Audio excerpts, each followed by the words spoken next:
So magandang tanghali na po. Nandito na po ako sa Pilipinas. So marami pong nagtanong sa akin kung ilang araw daw po yung result ng swab test. So ang araw po ng swab test ay upon arrival po, bilang na po yung first day na po yon. Bali umabot po ako, nag-arrive po ako ng 11. Lumabas po yung result ko 11 ng alas 4, lumapag kami alas 5, nakapag-swab na.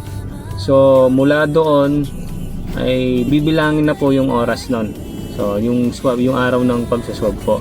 So hanggang lumabas po yung result ng 11 to 13.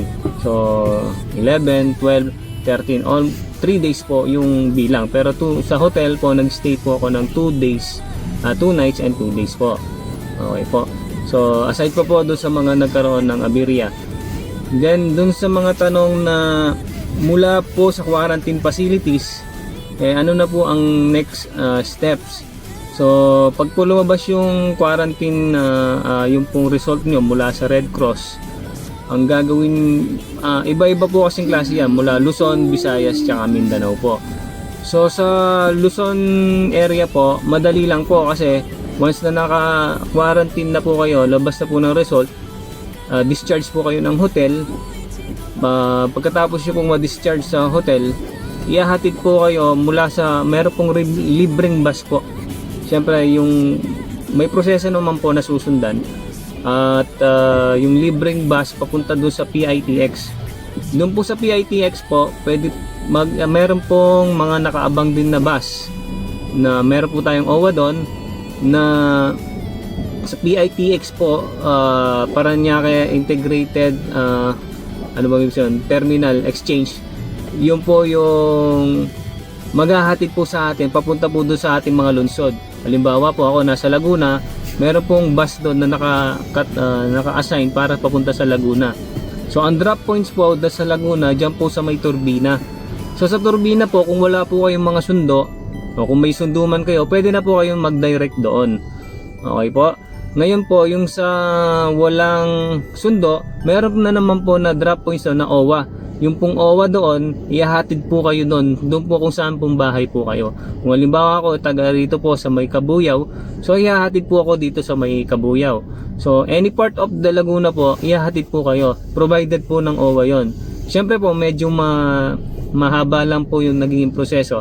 Ngayon, to be shorten lang po, kung kayo naman ay may kamag-anak at meron naman kayo, may sasakyan naman na makakasundo sa inyo, pwede naman po yon. Halimbawa, dito po kayo sa Luzon, meron po kayong kamag-anak na gusto kayong sunduin doon po sa facilities po ninyo, inform nyo lang po yung OWA representative nyo po doon sa quarantine facilities na meron kayong kamag-anak na susundo doon. Para sa ganun, diretso na. Kasi in my own experience, tinry ko po kasi na pwede naman po akong pasundo, pero tinry ko po yung papaanin talaga yung proseso. So medyo tumagal lang po, kasi ng time na yon nagkaroon na po ng aberya nga rin po na wala po talaga naka-schedule na bus ng mga time na yon, kasi nga po may bagyo nung mga sandali pong yon. Kaya sana po nakatulong sa inyo. Ngayon po sa medyo hindi ko po mapaliwanag ng maayos dun sa Visayas and Mindanao, kasi sa Visayas and Mindanao po, depende po yan sa LGU nyo po, local government unit nyo po.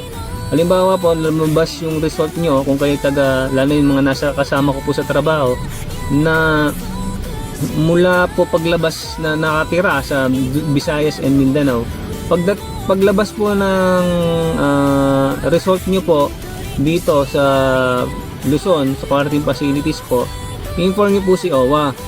Ang mangyayari po kasi doon, i-book pa kayo po ng flight nyo na papunta kung saan man lugar kayo sa Visayas and Mindanao. So pagdating nyo po doon, binigyan po kami ng example na sa Davao. Pagdating po sa Davao, isa-swab test pa po kayo uli, pa-quarantine po uli. Tapos po, pag na-quarantine po kayo uli, siyempre yung proseso medyo uulit po yung proseso para pong nandito po sa, depende pa rin po sa local government unit po ninyo. Kaya tanungin nyo na lang po kung ano po yung proseso o protocol po ng local government po ninyo. So I advise po siguro Kung gusto niyo po talaga magbakasyon po kayo. Hindi po kayo dinidiscourage sa pagbabakasyon para lang makasama po natin ang ating pamilya. Pero po, siguro sa panahong ito na pagbabakasyon, medyo mag-i-struggle lang po tayo kasi nga maraming nilalakad, maraming oras. Hindi po pwede yung dito yung mainipin yung mga tao na maikli yung pasensya. Kailangan po ng mahabang pasensya po dahil po talagang sobrang pagod na ng katawan mo at gusto mo na magpahinga, hindi ka pa po makapagpahinga. Huwag niyo pong isipin na normal na biyahe ang pag-uwi o pagbabakasyon po natin sa Pilipinas. Nakatulad po ng ginagawa natin noon, nakapaglapag natin, sundo pamilya, nasa bahay na kayo, pahinga na. 8 hours, 10 hours of travel lang po dito po sa Luzon area, Luzon Port, near Manila. Syempre, konti lang yung oras, makakapagpahinga na po kayo. Pero po dun sa malalayong lugar po, ay medyo mahirap po talaga. Kailangan ng matinding sakripisyo at pasensya po. Okay, sana po nakatulong po itong advice or yung pong journey ko po dito sa pag-uwi na mula nitong pandemic time, kasi po nitong pandemic talagang marami pong nagtatanong, marami pong lito kung ano po ang gagawin natin talaga sa pag-uwi. Sana po nakatulong. Salamat po. Sana mapanood. Ingat po sa lahat. Lalo sinabati ko po lahat ng mga kaibigan ko po, lalo sa mga nasa Cyberglass po. Okay po, salamat po. Bye-bye. See ya, anak. Yeah, let's say. See ya. Say bye-bye. Bye-bye.